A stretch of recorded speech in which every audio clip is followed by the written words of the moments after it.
મહેસાણાના વિજાપુર પંથકમાં બટાકા પકવતા ખેડૂતો ચિંતામાં મુકાયા છે। કારણ છે બટાકાના ઉત્પાદનની સાથે ગગડેલા ભાવ। બનાસકાંઠાના ડીસા બાદ મહેસાણાનો વિજાપુર પંથક બટાકાની ખેતી માટે જાણીતો છે, પરંતુ ચાલુ વર્ષે બટાકાના ગગડેલા ભાવને કારણે ખેડૂતો ચિંતામાં છે। ખેડૂતોના મતે વાતાવરણમાં સતત બદલાવના કારણે ચાલુ વર્ષે ઉત્પાદનમાં 40% ઘટાડો નોંધાયો। ગત વર્ષે બટાકાનો પ્રતિમણ ભાવ 200 થી 250 હતો, જે ચાલુ વર્ષે ગગડતા પ્રતિમણ ભાવ 150 થી 200 રૂપિયા થયો।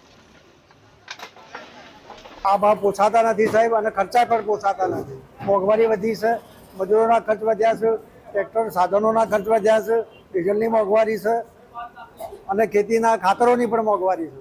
કેટલો ભાવ ખેડૂતોને પોસાય? ખેડૂતોના રૂપિયા 300 350 ના ભાવ હોય તો ખેડૂતને પોસાય।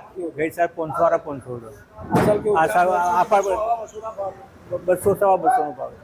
ખેડૂતોને આ ભાવ પોસાય છે કે નહીં પોસાય? ના, નથી પોસાતા। કેટલી મોંઘી ખેતી થઈ છે? ખેતી 25 જેવા આજે તો જેવું થાય ખર્ચો।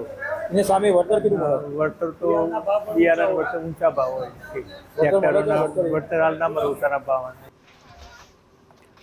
જ્યારે સતત ખેડૂતો ફરિયાદ કરી રહ્યા છે, ત્યારે વેપારીઓના મતે બટાકાના ભાવ હોળીના તહેવાર બાદ ઉચકાઈ શકે છે, પરંતુ ત્યાં સુધી ખેડૂતોએ બટાકા કોલ્ડ સ્ટોરેજમાં રાખવા પડે। જોકે કોલ્ડ સ્ટોરેજના વધેલા ભાડા ખેડૂતોને પોસાય તેમ નથી।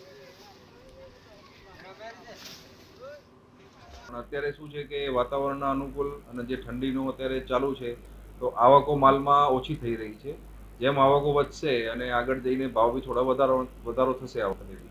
ગત વર્ષે ક્યારે ભાવ વધારો ખેડૂતોને મળ્યો હતો?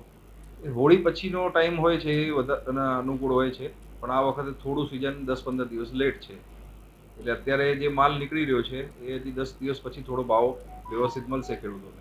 આ વર્ષની સિઝન એવી છે ને કે કોલ્ડ સ્ટોરેજની અંદર કોઈ વેપારી માલ મૂકવા તૈયાર નથી। ભાવ જો 250 ઉપર જશે તો કોલ્ડ સ્ટોરેજની અંદર વેપારી મૂકશે, અને ભાવ ઊંચો જાય તો જ વેપારી કમાય। નીચા ભાવમાં ક્યારેય કોઈ વેપારી કમાયો નથી અને કમાશે નહીં, એટલે કોઈ વેપારી કોલ્ડ સ્ટોરેજમાં મૂકવા તૈયાર નથી।